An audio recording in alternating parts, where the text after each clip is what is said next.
Yes, I'm a single mom. Hi everyone, good day. Welcome to Onye's Legal Forum. I remain your favorite family lawyer, Onye. Today we'll be talking about the rights of a single mother.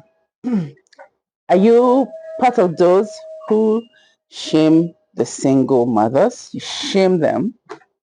Are you part of those who discriminate single mothers? Are you part of those who think because a woman is without a husband, she is a failure?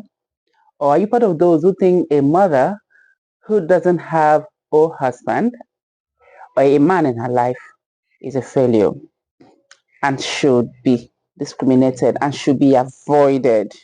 Mhm. If you are, then it's time to put an end to your bad behavior. So, single mothers, it's time for you to know your rights. Mhm. I want you to know your rights as a single mother so that you know how to seek redress, so that you know how to fight your battles, so that when they come at you, you go harder. You protect yourself and your child at all costs. Rights of a single mother in Nigeria. You have, first, you have rights to name your child by yourself. You have right to name your child.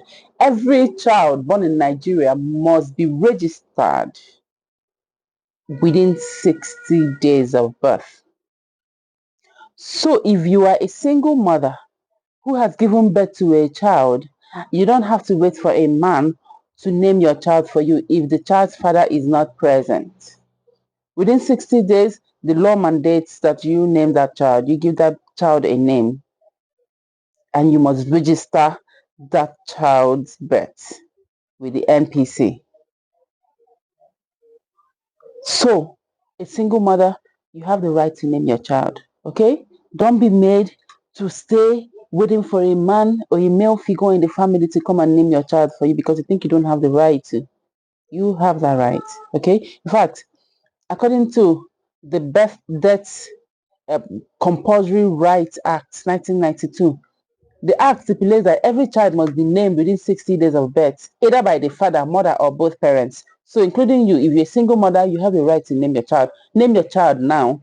It is a right enshrined in the Child Rights Act of 2003. The second right of a single mother is custody. Yeah, in fact, single mothers have the right to sole custody of their child or children, as the case may be. Okay, because the Child Rights Act already provides that the best interest of the child is to be considered at all costs, no matter the situation. And the custody of a child who is a minor, it can go to the mother comfortably. It can go to a mother who is now in this situation, a single mother. So you can assume custody of a child. That does not mean that the father is not welcomed in the child's life. But you can go to a court. You can approach a court through the help of a family lawyer to file a petition with good evidence, reasons why you should have sole custody of your child. Then the third right of a single mother is child support. Single mothers can seek support. They can seek child support from the father of the child. So the father of the child may willingly support or by order of the court to provide financial support to the child. Another right of a single mother is protection from discrimination. Mhm. It is an offense to discriminate a single mother. In fact, discrimination is an offense in its strict sense, as enshrined in the 1999 Constitution. It is an offense to discriminate anybody because of the situation they found themselves in. So it's still the same right with a single mother. You don't discriminate her because she is a single mother or because she chose to be a single mother. You don't discriminate a woman.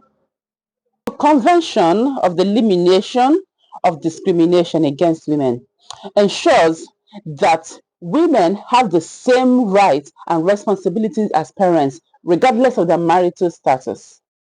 So it doesn't matter if she's married or not.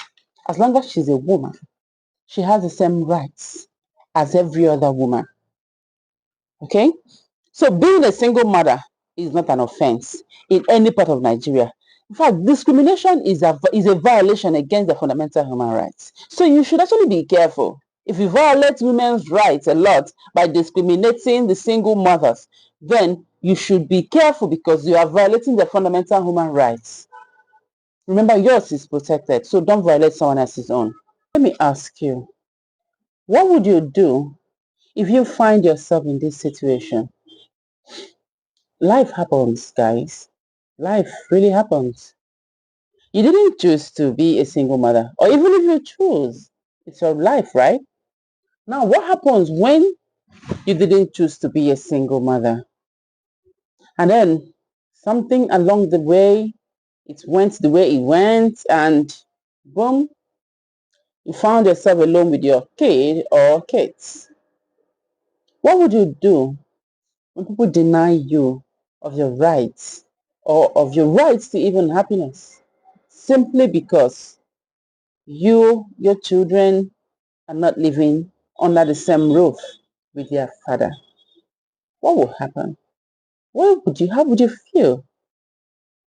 Sometimes put yourself in other people's shoes. When you want to met out some kind of harsh practice on people, or when you want to be so mean to someone else, put yourself in their situation. How would you feel if you were to be in this shoe? Would you be happy?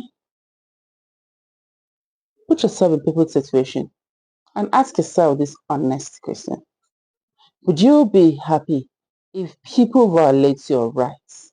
If people discriminate you? No one intentionally wants to be unhappy. In fact, humans are the ones who make other humans unhappy.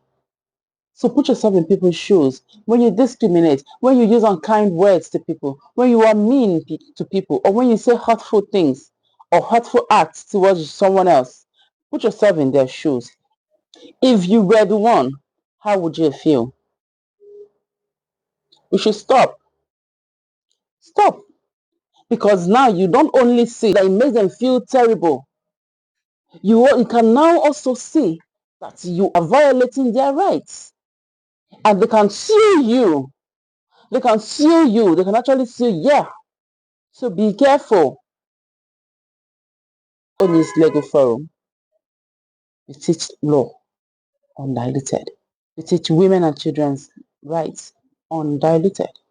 I remain your friend, Barrister Onyi. Take care and have a nice time. See you next time. Bye-bye.